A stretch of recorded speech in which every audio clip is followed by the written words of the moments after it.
Well, you're in luck, because I actually work across the street at food services location. I was just trying to grab some stuff in here on my break. My manager's on shift, so you can go talk to him right now. With a triumphant look on her face, she sneered. We'll see if you'll be finishing that shift. And strode out. I crap you not, she left her cart right there in the freaking aisle, with stuff in it. So I continued on my way, finally found the scratching pads, gave a few ear scratches, scratched a persistent itch in my nose, damned allergies. But even with the pet dander, hashtag worth it. All the scratching you could ever want, and then some. I was about ready to head out the front door to check out when I saw Karen storming down the aisle toward me once again.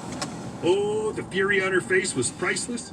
She huffed, puffed, and blew nothing down as she trundled up to me, screeching, "They said they have no idea what you're talking about. They don't even know who you are." Me. "Oh yeah, I don't work there either." Karen. "Then why the F did you tell me you did?" Me.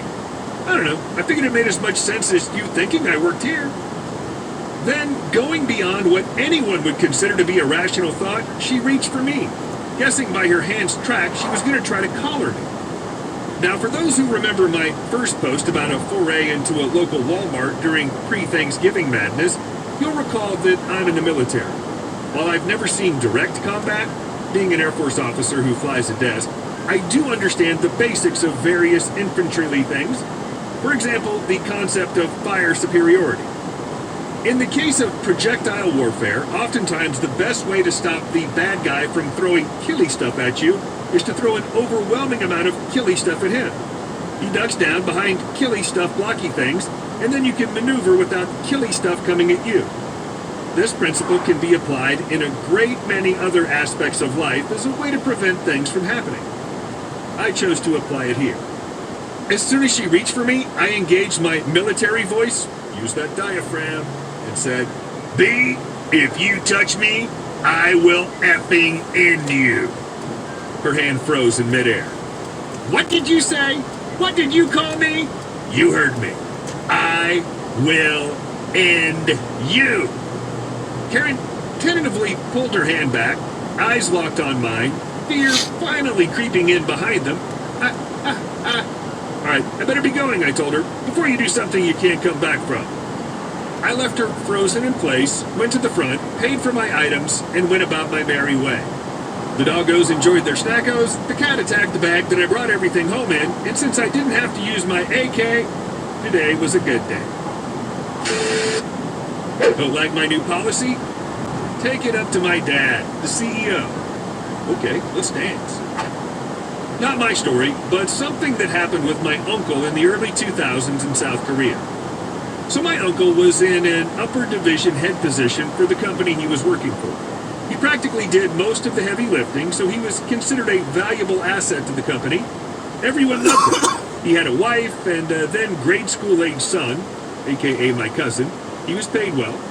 What everyone loved about him the most was that he tried to get along with everyone in the building. And I mean everyone.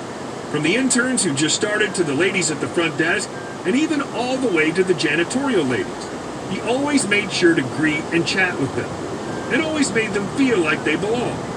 Trust me, this is important later. In came Mi Shen, a 25-year-old woman who was the new staff to join the company. Right off the bat, she was placed a few ranks above my uncle. He was annoyed that a younger person was giving him orders, but he had a family to take care of, so he decided to play along. At first, Mi Shen wasn't all that bad.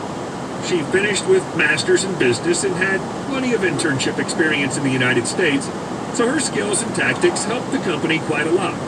My uncle began to like her, until she dropped the bombshell of a policy.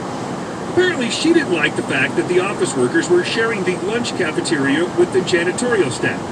So she made a new policy: janitors aren't allowed lunch. She didn't mean they couldn't use the cafeteria. She was literally taking away their lunch break. She ordered my uncle to be the one to break the news. My uncle did not like this, so he contested every time she was bringing this up.